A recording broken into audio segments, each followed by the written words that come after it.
Assalamualaikum warahmatullahi wabarakatuh.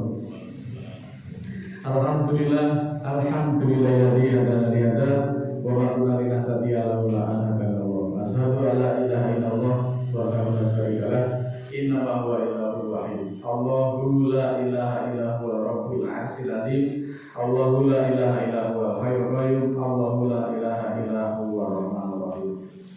Muslimin muslimat yang dimuliakan Allah, mengawali majelis kita pada kesempatan siang ini, marilah kita panjatkan puja dan puji syukur kepada Allah Ta'ala yang telah memberikan kesehatan, kenikmatan kepada kita sehingga kita diringankan kaki kita untuk melangkah mendatangi majelis ini. Dan marilah senantiasa kita semakin mendekatkan diri kepada Allah Ta'ala dengan mengkaji dan mendalami petunjuk-petunjuk Allah yang ada di dalam Al-Quran. Allah Maha penyayang kepada hamba-hambanya, oleh karena itu Allah memberikan petunjuk buat seluruh manusia agar di dalam menjalani hidup dan kehidupan manusia itu senantiasa selamat, baik itu di dunia maupun di akhirat. Namun demikian, tidak semua manusia itu diberikan petunjuk mau mempelajari dan mau mengikuti petunjuk Allah yang ada di dalam Al-Quran. Sebaliknya justru tidak sedikit orang itu yang menentang atau mendustakan atau menyanggah petunjuk Allah. Orang tidak sedikit yang justru dengan terang-terangan membenci petunjuk-petunjuk Allah yang ada di dalam Al-Quran. Tidak tahu kenapa manusia melakukan perbuatan-perbuatan yang seperti itu. Seharusnya dengan akal yang sehat, dengan mengikuti petunjuk itu manusia akan diberikan keselamatan, akan sampai ke tujuan dengan lebih cepat, tidak banyak tikungan atau belokan-belokan, karena petunjuk Allah yang ada di dalam Al-Quran adalah siratal mustaqim, jalan yang lurus, tuntunan yang kokoh. Oleh karena itu, sebagai orang yang bersyukur mana kita mengkaji petunjuk Allah yang ada di dalam Al-Quran. Sebab orang yang membenci petunjuk Allah yang ada di dalam Al-Quran, senantiasa manusia akan tersesat dan dia akan mendapatkan bencana, baik itu di dunia maupun di akhirat. Allah menjelaskan dalam surat kedua ayat 130. A'udzubillahi minasyaitonirrajim. Bismillahirrahmanirrahim. Wa may yarghabu an millati Ibrahim ila masifa nafsahu wa laqadis tafainahu fid dunya wa innahu fil akhirati laminas sholihin. Dan siapa yang membenci milah Ibrahim melainkan memperbodoh dirinya, dan sungguh dia telah dipilih di dunia dan sesungguhnya dia di akhirat termasuk orang-orang yang soleh. Ini di surat kedua ayat 130. Allah mengatakan kepada siapa saja kepada manusia yang membenci milah Ibrahim atau ajaran Ibrahim, dia itu adalah memperbodoh dirinya sendiri, karena sungguh Ibrahim itu sudah dipilih oleh Allah dan dia di akhirat termasuk orang-orang yang soleh. Maka kita semuanya diperintahkan mengikuti milah Ibrahim. Orang yang membenci milah Ibrahim, dia adalah memperbodoh dirinya sendiri. Ya ayyuhalladzina amanu la tattakhidhu bitanatan min dunikum la ya'lunakum khabalan wa tu ma'anittum qad badatil ba'da'u min afwahihim wa ma tukhfi suduruhum akbaru qad bayyana lakumul ayati in kuntum ta'qilun. Surat ketiga ayat 118 yang artinya sebagai berikut. Wahai orang beriman, janganlah mengadakan hubungan erat dengan orang yang selain kamu, artinya orang yang tidak seiman, orang yang tidak seakidah. Mereka akan mengelakkan kamu dari kecelakaan. Mereka mengharapkan apa yang merendahkan kamu. Sungguh nyata kebencian dari mulut mereka, bahkan yang disimpan di dalam dada lebih besar. Sungguh kami terangkan kepadamu ayat-ayat jika kamu memikirkan. Saudara yang dirahmati Allah, ini Allah memberikan petunjuk di dalam kita memilih teman, dalam kita bergaul, itu Allah pun juga memberi pelajaran. Jangan mengadakan hubungan itu hubungan apa saja, hubungan sosial kemasyarakatan, hubungan pertemanan, hubungan kekerabatan, hubungan persahabatan yang erat, yang karib, yang sahib. Itu kita dilarang berhubungan yang sangat karib, yang sangat akrab dengan orang yang tidak seiman dengan kita. Karena apa? Itu dikhawatirkan nanti akan menggerus keimanan kita. Maka di dalam mengambil teman pun kita juga ada petunjuknya. Jangan mengambil sahabat erat dari orang yang tidak seiman dengan kamu. Mereka akan mengelakkan kamu dari kecelakaan.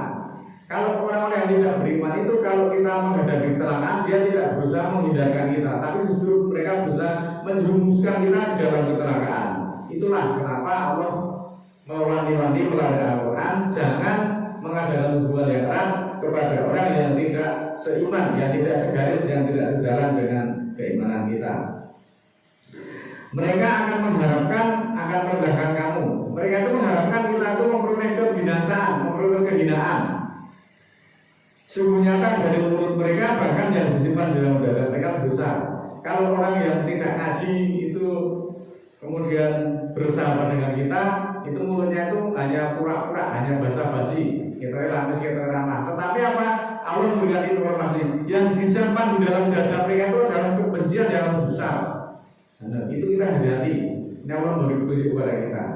Tapi justru kenapa kita itu kalau dengan orang yang seiman, bodoh-bodoh teman seperjuangan, justru kita memusuhi, tetapi dengan orang-orang yang nyata-nyata itu orang-orang tidak beriman, orang-orang kafir, justru kita menjalin hubungan yang sangat karib. Itu bertentangan dengan ayat surat ketiga ayat 118. Semoga kita memikirkan. Ini petunjuk Allah itu untuk dipikirkan, pada nanti introspeksi. Contohnya begini, kalau kita keimanan itu akan seperti apa itu dipengaruhi oleh teman-teman yang akrab dengan kita. Sesuatu misal kalau kita datang di tempat di Cakul, ya katakanlah di Cakul, di gedung ada 3 orang yang sedang main remi, itu kita datang di situ pasti kamu akan menjadi pemain yang keempat. Kalau ada orang yang membincangkan aib seseorang, 2 orang yang menghibah, kemudian kita datang di situ, kita akan menjadi orang penghibah yang ketiga. Inilah, oleh karena itu sekali lagi kita sebagai orang beriman, mari kita berkawan, berkumpul itu dengan orang-orang yang sama-sama jelas, orang-orang yang beriman, supaya kita juga iman kita terjaga. Paling tidak berkumpul dengan orang-orang yang beriman itu ada suatu kegiatan itu menjelang waktu sholat kita sudah diingatkan. Ini sebentar lagi kita sudah sholat, mari kita akhiri, kita persiapan untuk menunaikan ibadah sholat, karena sudah waktunya sholat dan sholat harus dilakukan tepat pada waktunya. Itu kalau orang yang beriman. Tetapi kalau orang yang kita kumpul itu orang yang tidak beriman, mereka sholat terlambat, kita juga ikut terlambat karena kita ada di dalam lingkungan mereka. Nah inilah yang dikatakan oleh Allah, mereka akan menghinakan kamu. Kebencian mereka lebih besar yang ada di dalam dada mereka. Maka sekali lagi kita juga selektif di dalam memilih kawan, selektif di dalam memilih sahabat, agar iman kita tidak tergerus, tidak terkontaminasi, tidak tetel oleh orang-orang yang memang tidak beriman. Liyu khidol hakor bayu tilal batila walau karihal mujrimun. Surat 8 ayat 8, agar dia jadikan yang hak itu hak dan Allah batalkan yang batil, walaupun orang-orang berdosa merasa benci. Nah, saudaraku yang dimati Allah senantiasa akan menjaga yang hak dan akan membatalkan sesuatu yang batal, meskipun hal ini dibenci oleh orang yang kafir, orang-orang yang tidak beriman. Kita juga demikian, karena kita juga menyampaikan yang hak dan kita juga berusaha mencegah hal-hal yang batil, meskipun resikonya juga dibenci orang. Kita menegakkan kasihan ini juga resikonya besar karena dibenci oleh orang. Tetapi kalau yang kita sampaikan itu bukan ayat, kita justru disanjung-sanjung, didukung-dukung. Ini yang disampaikan ayat Al-Quran justru dibenci, dikatakan sesat dan sebagainya. Inilah resikonya. Justru kemudian ditegaskan dalam surat ke-61 ayat 8, yuriduna liyutfi nurallahi bi afwahihim wallahu mutimmu nurihi walau karihal kafirun. Mereka ingin memadamkan nur Allah, cahaya Allah yang ada di dalam Al-Quran dengan mulut mereka. Dan Allah menyempurnakan nurnya walaupun orang-orang kafir merasa benci.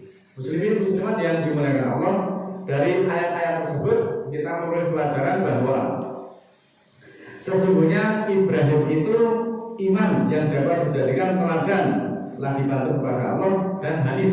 Hanif itu lembut yang berpegang pada kebenaran. Dan sekali-kali Ibrahim bukanlah termasuk orang-orang yang musyrik. Oleh karenanya kita diperintahkan mengikuti milah Ibrahim. Dan tiada yang benci kepada agama Ibrahim melainkan orang yang memperbodoh dirinya sendiri. Orang yang membenci ajaran Ibrahim itu adalah memperbodoh dirinya sendiri atau menjerumuskan dengan dirinya sendiri. Dengan kata lain bahwa dia berbuat zalim terhadap dirinya sendiri dan membodohinya.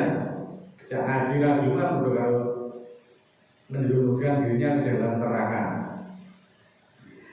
Orang zalim itu ingin membatalkan kebenaran yang dengannya Muhammad itu diutus, yaitu Al-Quran, dengan ucapan-ucapan selain Al-Quran, kemudian diatasnamakan ini juga dari Nabi. Nah, itu perbuatan orang-orang yang zalim. Al-Qurannya diganti, kemudian disampaikanlah perkataan-perkataan atau dalil-dalil, kemudian dikatakan dari Nabi. Padahal itu adalah kedustaan yang nyata. Ini kita harus berhati-hati. Dan umat Islam itu sampai sekarang sudah banyak sekali yang tertipu oleh perkataan-perkataan yang dikatakan dari Nabi, padahal bukan dari Nabi.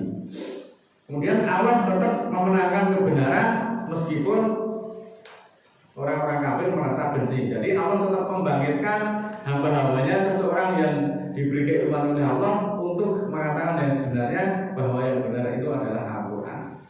Kemudian juga orang-orang zalim itu ingin membantah kebenaran Al-Quran dengan menyebarkan berita-berita bohong, kemudian diatasnamakan ini adalah tuntunan Nabi. Ini juga contoh dari Nabi. Ini perkataan orang-orang yang bohong. Mereka membuat cerita-cerita dusta, cerita-cerita bohong itu terus kemudian diatasnamakan dari Nabi, dan kita percaya, makanya kita tertipu. Padahal kalau kita mau mengikuti petunjuk Allah, Allah itu sudah memberikan semua petunjuk itu yang ada di dalam Al-Quran.